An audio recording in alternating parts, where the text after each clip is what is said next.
Good evening, my name is Emma Prince. I'm an applicant for the role of Student Wellbeing Leader at Halcyon London International School. I'm going to focus my presentation today on the question of why it's so important to promote wellbeing in schools. Now, choosing this question from the list was very easy for me because I feel there is nothing more crucial for our children and young people than their sense of wellbeing, and indeed for the staff working with them. I think it's important to establish what wellbeing actually means. So to help me with that, I went to the people I consider experts in the field, my students. So in mentoring this week, in assembly, when out on duty, I asked them what they thought that word meant. They came back with a number of different ideas, everything from feeling good about yourself to being part of something or to feel happy. And I would agree with all of that. But when I asked them how important it was to have well-being, I was really surprised by their answers. Some told me it didn't matter if you had good well-being, if you have lots of money or a nice house or car, that it doesn't matter how happy you are as long as you do well in your exams.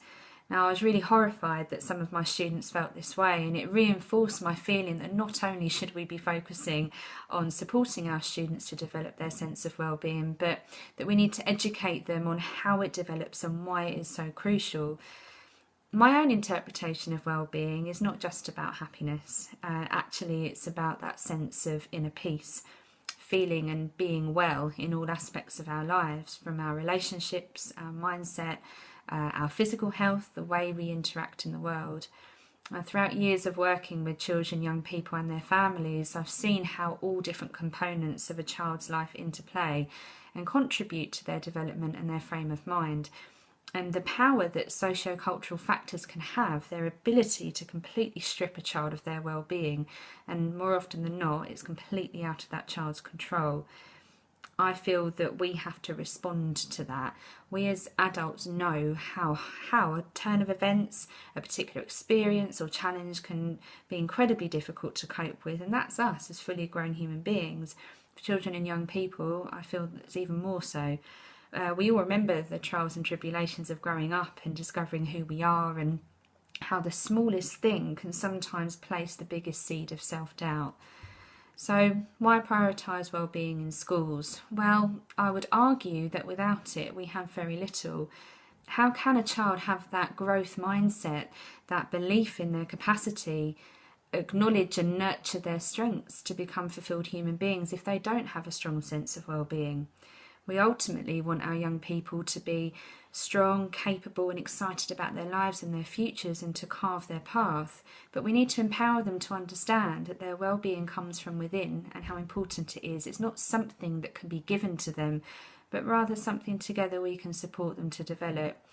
Now, with deteriorating levels of mental health in young people, I see it every day within my current school, and more feelings of pressure expressed by them all the time. I feel we have a moral responsibility to respond to that and put well-being at the core of our practice. We must focus on those working relationships that we have with our students, getting to know who they are, what's at the core, coaching them to be more resilient and to overcome the adversities they're presenting with, and encouraging and guiding them when they need it, feeding directly into that well-being. My students tease me often and say that I'm very nosy. I'm always asking them questions, and I tell them I would rather be nosy than miss an opportunity to support them with something when they might need it. I sometimes have to have those tricky conversations with students when they mistake good self-esteem and confidence with arrogance, or maybe feel that they can build their own sense of well-being by bringing somebody else down. We know that throughout their school lives it can be a tremendously unsettling time, particularly at key transition points, and they will look to us to tell them what to do, how to fix it, and we need to help them develop the ability to do that for themselves. Now, I really feel that all behaviour from our young people is communication.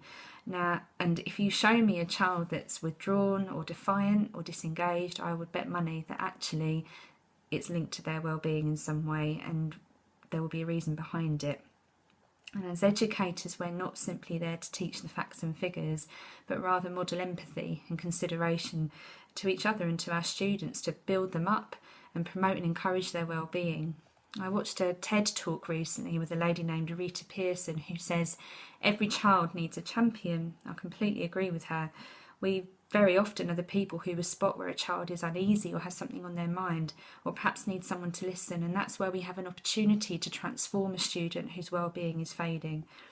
In my working career and years of study, I've read extensive research that tells us promoting wellbeing in schools does lead to improved outcomes for young people, for their health, attendance, attainment, and along with that, when schools make it a priority, take the view that a child's emotional development is just as, if not more important than their academic, and put interventions in place, what they see is through changing the culture and values of the school is that they have improved attendance, reduction in bullying, reduction in fixed term exclusions or other serious behaviour incidents.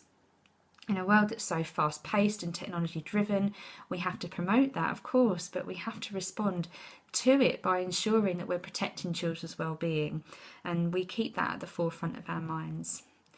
Now, I've read all about Halsey in School and had a look at the website, and it is really clear that this is already embedded as part of the values. You can see the commitment to a holistic view that nurtures the students and awakens their potential, and that's already in place. So as Student Wellbeing Leader, I would hope to add to that provision and continue to promote and safeguard wellbeing in all aspects of their students' lives, from their online worlds to the classroom, their activities in and out of school, and their relationships with others. Their physical and emotional health go hand in hand, and as well as staff as well. I think that's very important. So wellbeing would remain at the heart of the school and all who are part of it. Thank you for listening.